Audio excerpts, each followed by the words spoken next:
A lot of people talk about getting closer to the best version of yourself and the importance of getting closer to the best version of yourself, but not a whole lot of people tell you how. My goal moving forward in life is to really help define a framework and define a system that an individual can work through to manifest the best version of themselves and to continue to get closer to the best version of themselves on a daily basis. The goal of the Best You podcast is to allow you to feel confident about what you need to do, why you need to do it, and how to do it in order to get closer and closer to your best you.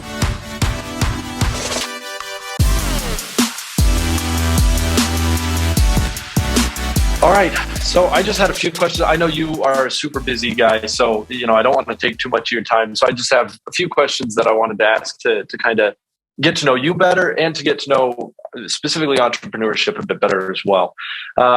First off, Nick, do you want to kind of tell me your work history and how you kind of got to where you are now? Yeah. So I went to the University of Georgia and I majored in finance and risk management / insurance. That was my double major. And I loved college. Like you said, you adore college. My college experience was great, an amazing 4 years. And I liked my major. I guess I don't think I fell in love with anything in particular about it. There wasn't any job that I was knowing that I wanted to go do when I was done with it. And so with that said, when I was actually a junior in college, I had a personal trainer in high school for sports. And I had a good relationship with him. And he brought up to me in between my sophomore and junior year, he asked me if I'd ever thought about being a personal trainer before. And I said, not really, but I mean, maybe that'd be kind of cool. And so he told me about what the process might look like to get a certification in personal training. And I ended up getting my personal trainer certification that summer. And then I stumbled upon a company called Orange Theory Fitness when I was a junior in college at the University of Georgia. And I started coaching group classes the second semester of my junior year, and I just fell in love with it. I loved the group training atmosphere and everything about it. And so I did that second half of junior year and all of senior year.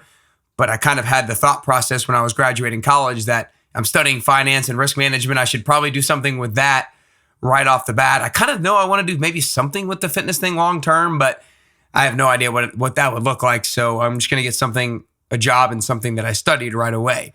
And so I had a job lined up where I was going to be a mortgage lending officer, and I was going to do 6 months of training in their Atlanta office and then move to their Nashville office after that 6 months of training. And I wasn't just fired up to be a mortgage lending officer. I was fired up to move to Nashville. Nashville was kind of the selling point for me. And so I graduated and I was supposed to start in July or August or something of that nature. And then a few weeks beforehand, they called me and let me know that the Nashville part of it fell through. I was still going to be able to work for them, but after the training in Atlanta, I was going to have to stay in Atlanta. And I knew right away that my goal was to move to Nashville. My goal wasn't to be a mortgage lending officer. So I basically looking back on it, I can't believe how quick my decision was over the phone when they told me that, but I told them I was no longer interested. Sorry, I moved on. And then a few weeks later, moved up to Nashville because I had a buddy already living here. And so I moved to Nashville, was looking for another finance and kind of insurance job. And I kind of rushed into a job as a recruiter with an employment agency.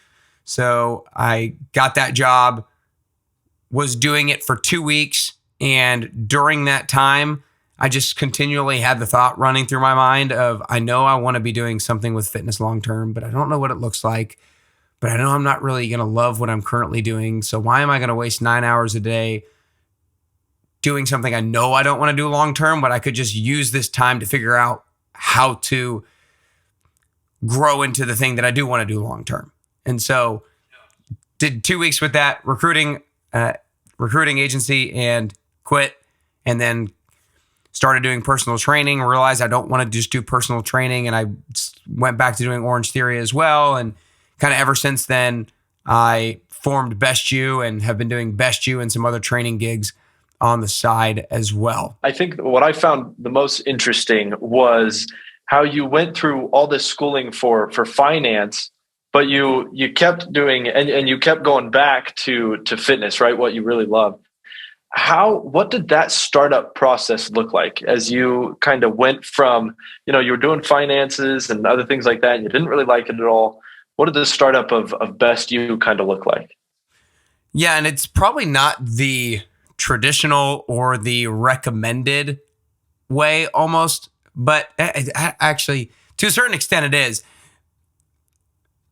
I'll give you the personal answer first, because during this time period when I quit that job and I started doing some personal training, but not a ton, I had a decent amount of time on my hands that I got to dictate how to use myself, which was great. But at the time I wasn't making much money, so I had a huge sense of urgency. I was like, well, what am I going to do? And so I was like reading a ton of books, watching a ton of YouTube videos, listening to a ton of podcasts, and doing a lot of personal development and self-discovery. And I'll never forget that the first time I watched Simon Sinek's TED Talk on finding your why, and I was like, I've never thought about that before. What is my why? Because I do work hard every single day. Why do I work hard every single day? And I continually ask myself, and the answer I kept coming back to was, I just want to get closer to the best version of myself. I just want to improve every day. But I didn't like that I kept coming back to that answer, because I felt like that had become such a cliche. Everybody says getting closer to the best version of yourself. And so I didn't like something that was supposed to be so important, your why, to be a cliche. But then I realized why I didn't like coming back to it. I realized that a lot of people talk about getting closer to the best version of yourself and the importance of getting closer to the best version of yourself, but not a whole lot of people tell you how. And so when I kind of had that realization, I realized that my goal moving forward in life is to really help define a framework and define a system that an individual can work through to manifest the best version of themselves and to continue to get closer to the best version of themselves on a daily basis. And so I had this bigger why of getting closer to your best you. And through listening to a bunch of podcasts, I just started to love podcasting. I didn't even really think about starting one, but then I read this quote from one of the podcasters that I listen to a lot, Lewis Howes, and somebody gave me this. This is the quote, is Ralph Waldo Emerson. It's, every man is in some way your superior, or every man is in some way my superior, and in that I can learn of him. And I was like, poof, that kind of knocked me on my butt when I heard that the first time. And I was like, you know what? If I want to get closer to the best version of myself, I need to learn from all these other people who are superior to me in the different areas of life and extract the knowledge from them. So therefore I can use them myself, and therefore I can share the messages with others. So it really started with the podcast. To kind of actually finally come back to your question, it started with kind of the why, and it started with a podcast and just creating content. And so that's how a lot of businesses kind of should originally try to start, especially if they don't have too much clarity on what their product or service was, because I never had any product or service, and a podcast is pretty cheap to start. Now, it takes a little bit of time investment, but from a monetary standpoint, it's relatively cheap to get going. And so I started Best You. I started doing these interviews, and ever since, over the last 4.5 years, I've kind of slowly gained more and more clarity as to what Best You really is as a business. Yeah, that's incredible. And what I love about that, I think something that, I've kind of been big on is we have all these self-help books they're just like, I read Grit last semester, and Angela Duckworth talks about how she thinks she knows what grit is, but she doesn't really know how you get it, things like that. And I'm like, then what's the point of it? And so what I love about what you just said is this is the process of how to get to the best you, to the best version of yourself. And so I love how it started with the why, what was important to you personally, and then it kind of built from there. It sounds like you took kind of a leap of faith with the podcast, and it's just grown ever since.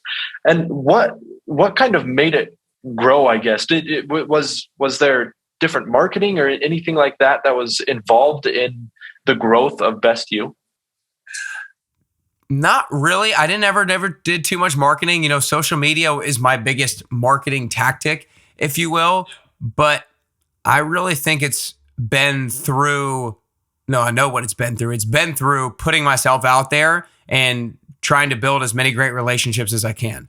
So to give you a few examples of that, when I first moved to Nashville and dedicated myself to fitness, I started going to every single different gym in Nashville, every different workout, going to other people's workouts, going to different events, and meeting as many people in the health and wellness space here in Nashville as possible. And in the calendar year of 2019, I did a project that I called 52 Gyms in 52 Weeks, where I went to a different gym every single week of the year, and I documented a little 1-minute episode of my experience there and what made that gym unique. And that was even after I had already been to a number of those gyms. And so really what's been one of the biggest things of growth of Best You is building the relationships in that sense. And then with the podcast as well, I started with interviewing people who were mostly in Nashville and I had some sort of contact with, whether it's I already knew them or a friend of mine knew them, and it wasn't that much of a stretch to ask them to be on, and they weren't necessarily of big celebrity stature. And then ever since, what happens is when you consistently take action, other people take note, and the biggest thing that gives anybody credibility is consistency over time. There's no other thing that gives somebody else credibility rather than consistency over time. Now, if somebody can show you results, that gives credibility, but if you get results over a short period of time, you're not going to be able to sustain those results over a long period of time if you don't have any consistency, if you haven't built a foundation of habits. And so really, I think what has led to the growth of Best You and what will continue to lead to the growth of Best You is other people seeing how consistent I am with Best You, and now my team is with Best You at continuing to follow through with the promises that we make to ourselves every single day. Yeah.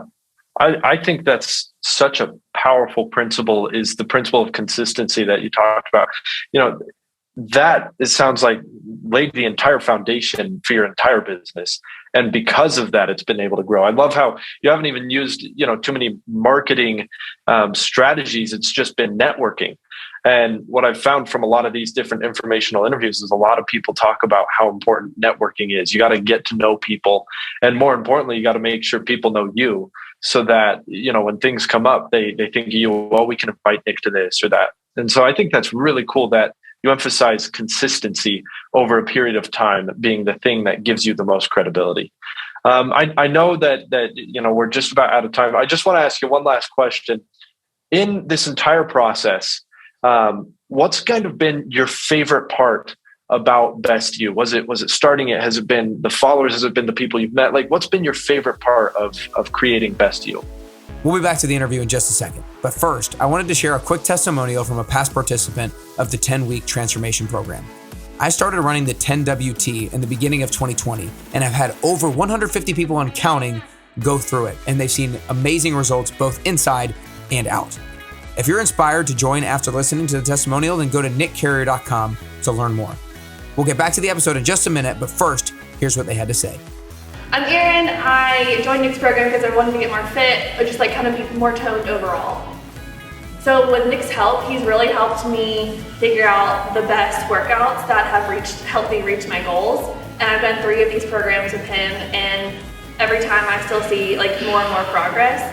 So it's been really fun to just over time see myself get more fit. He's literally given me abs, which is my goal.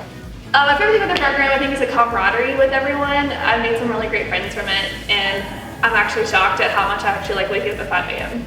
You should definitely join Nick's 10-week program. That's a good question. I think that, man, there's so many different things. I think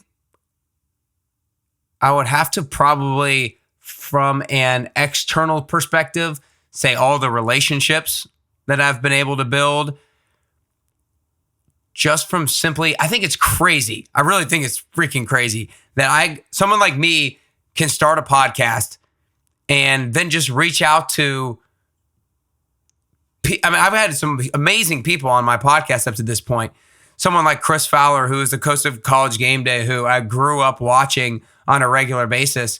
All I have to do is reach out to him. And because I have this little bit of a platform and have shown a little bit of consistency and a little bit of credibility, he's willing to join me on a Zoom call for 45 minutes to do a podcast interview. I think, and that all just came from me filing an LLC and having faith in myself that I was going to make something work. And so that's kind of one answer to that question. I think a second more personal, more entrepreneurial answer to that question is being able to define success for yourself on a daily basis. And I think this is both my most favorite and I don't know if my least favorite, but one of the most difficult parts of entrepreneurship. You know, when you work for a company, they essentially lay out for you your job role. They lay out for you your expectations, and they lay out for you what your goals are. And they kind of give you a blueprint on how to get there to a certain extent.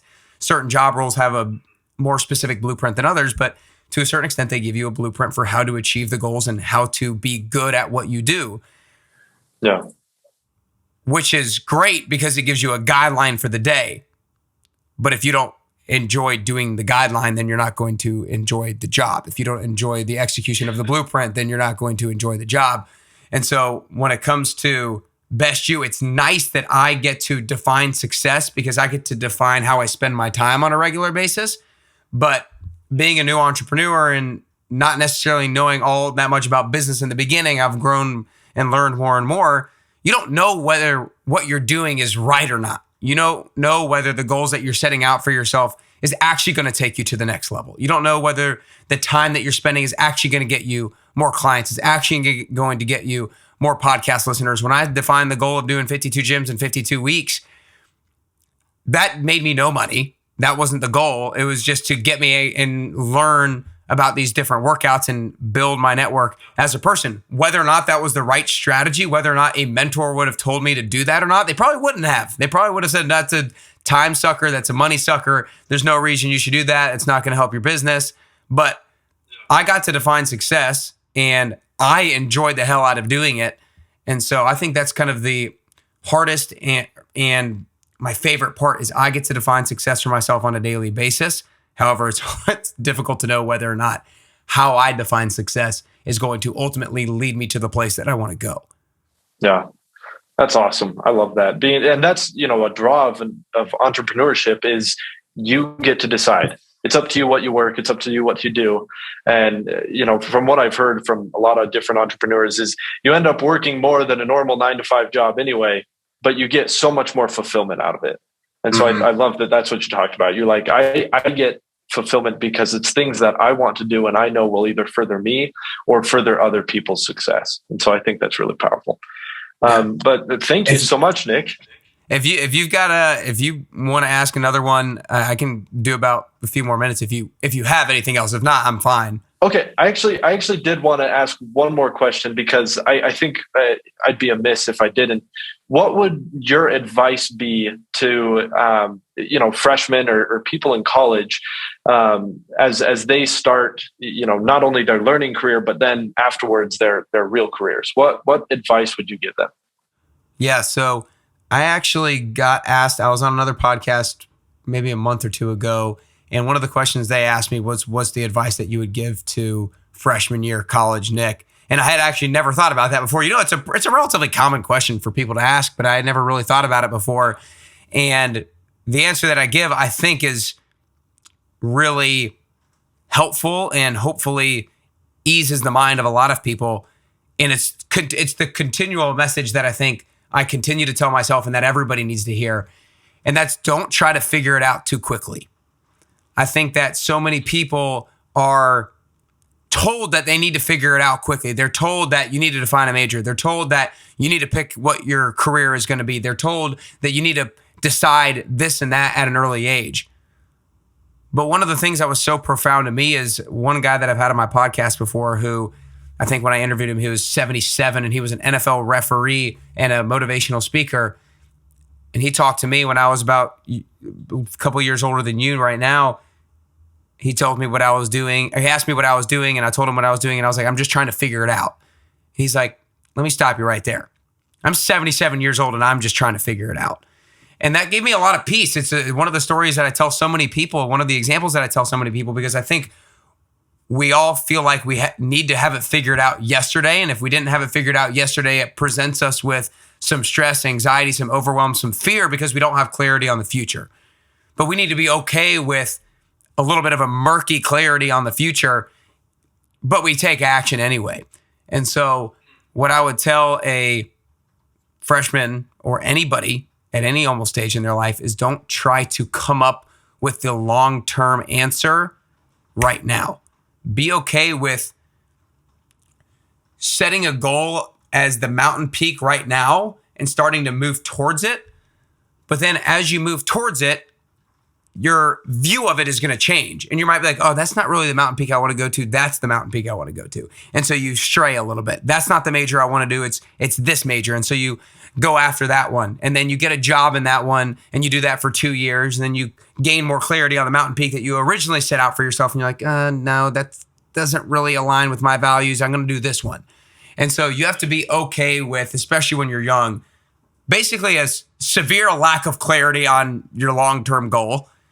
But then the goal as you move through life is to gain more and more clarity and more specificity around who it is that you want to become and what it is that you want to do.